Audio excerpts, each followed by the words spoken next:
Shalom, I'm Rabbi Alan Haber, and today we're going to talk about the end of Shaul HaMelech's life.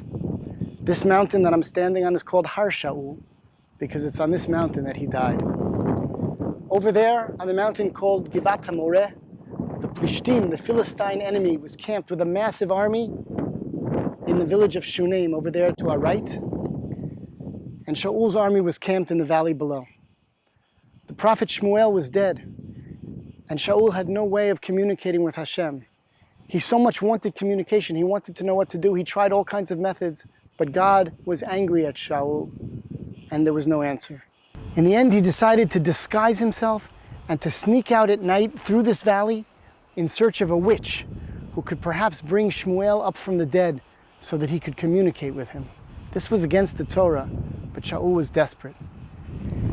He eventually found her. After going right past the enemy, he found her in a place called Ein Dor, out in that direction. She called Shmuel up from the dead, and Shmuel confirmed Shaul's worst fears. This was to be the last night of his life. Uplishtim nilchamim b'Yisrael, vayanusu anshe Yisrael mipnei Plishtim, vayiplu chalalim b'hara Gilboa. The Plishtim were chasing Shaul's army. The people are running up the mountain. The Plishtim were catching up to them. Many people died. Shaul's own sons were killed, including his beloved son Yonatan. Shaul himself continued running up the mountain, and he realized that the Plishtim were about to catch him.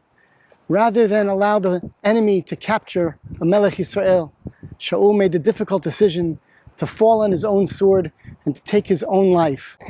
Shaul's death paved the way for David, who had been anointed much earlier, to assume the throne and to become the king. But David did not gloat. When he heard the tragic news, Vayikonen David et hakina azot al Shaul ve'al Yonatan beno, he sang his famous elegy mourning the death of Shaul and Yonatan.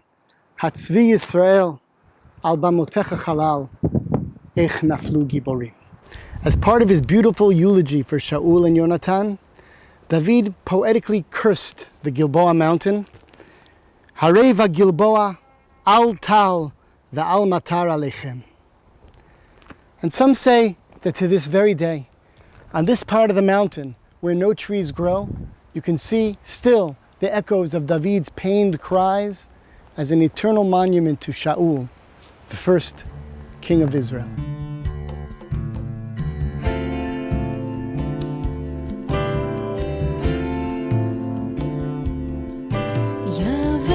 הקיץ בעיתו